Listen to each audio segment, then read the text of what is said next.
The speed at which the threshold comes back is a threshold control itself. Audio threshold is that faint hum that I mentioned is necessary to have and vary with your own hearing. So in essence, what we're talking about is if you have headphones on, you're going to need a lower threshold. If you have no headphones and wind is blowing and thunder is clapping and all kinds of stuff, and I'm gabbing right in your ear, you're going to need a higher threshold. One more thing I'd like to mention about the SAT control, the variable SAT control, is that it does affect the perceptible depth that you're going to get from the detector if you tested it in the air, for example.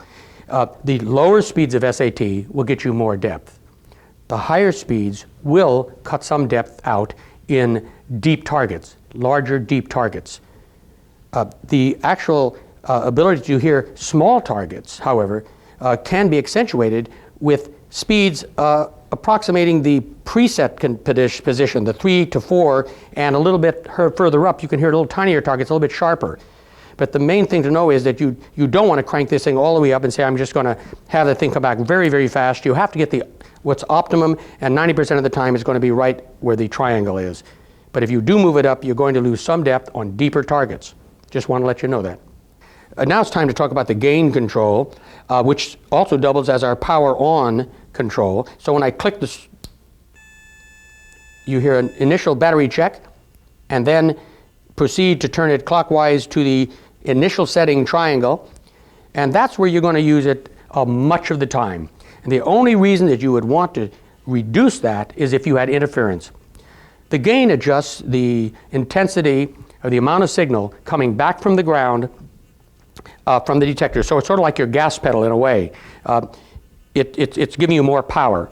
It's increasing that received signal. So the more gain, in theory, you have on an air test, the deeper you're going to go. The less gain, the less distance you're going to travel. However, there's an optimum place, and we found the initial setting will handle most ground. The detector makes a horrible noise when it overloads. I'm going to demonstrate that with overload from mineral to start with. This is a pan of black sand. Sad to say, is what we find mixed in the soil most everywhere. And I'm going to lower this to test the coil. You hear that foghorn? That's overload. Disgusting sound. Now, I'm going to correct it because what's going to happen on the display, believe it or not, it should say, bad ground, reduce gain. It tells you what to do if you forget, because there are two things that can overload it: a large metal target and a large amount of mineralization. In this case, it said, bad ground, reduce gain. So I'm going to reduce the gain until that sound goes away, and here we go.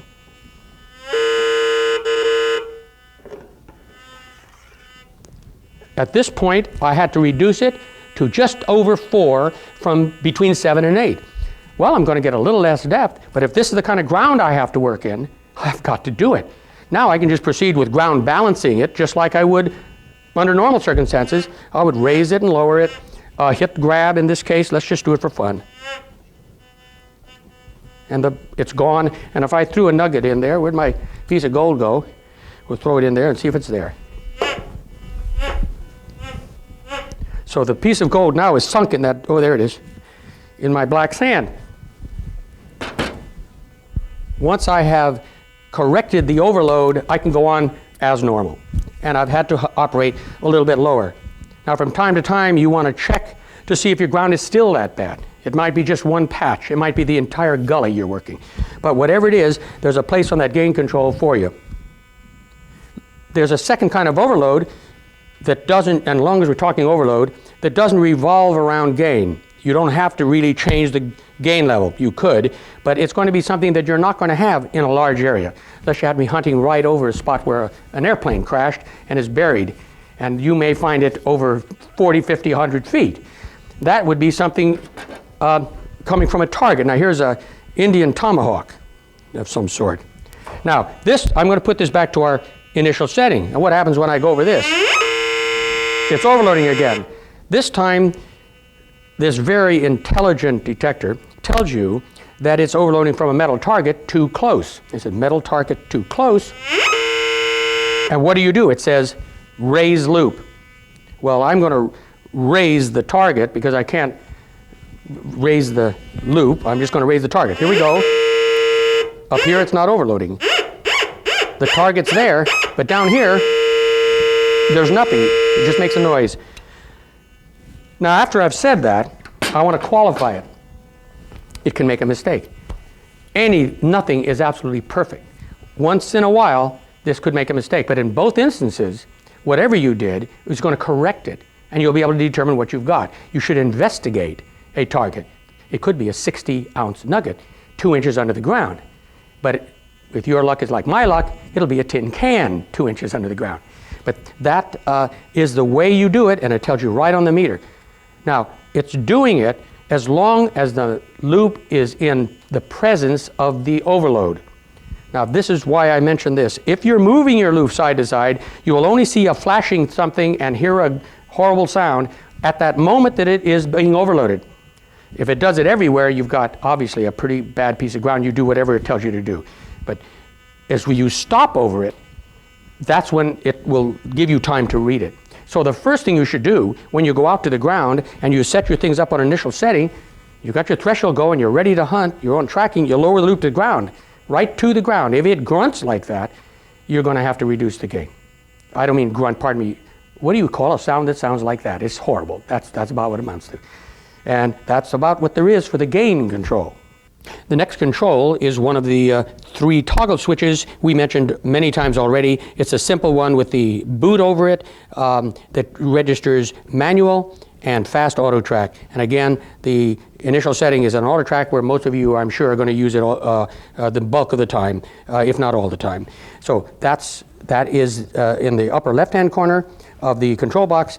In the upper right-hand corner of the control box is the second toggle with a boot on it. It has battery test, which is momentary. You hold it down. It gives you visual and audio battery test, visual on your display.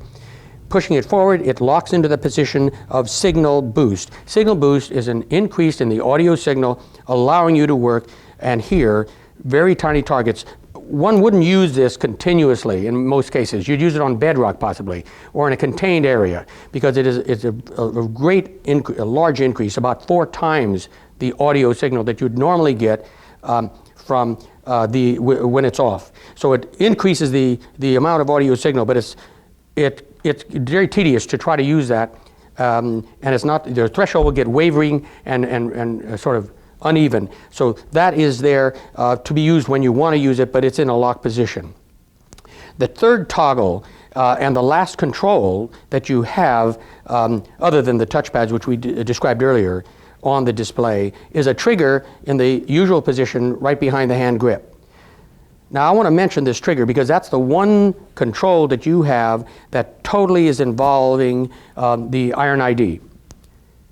I want to mention at this point that iron ID is showing on a bar graph on this display, and we'll talk about that in a few moments, and it's there all the time. You don't have to look at it. It's just there. If you want to look, you can glance down and see it, but the control here with the trigger controls the audio sound that you would get if you had the probability of the target being iron. We've made it very, very simple, and it's in 2 stages basically. The third stage is where it's not operable. So it turns on audio ID. That is explained right in this little block down here underneath the battery test.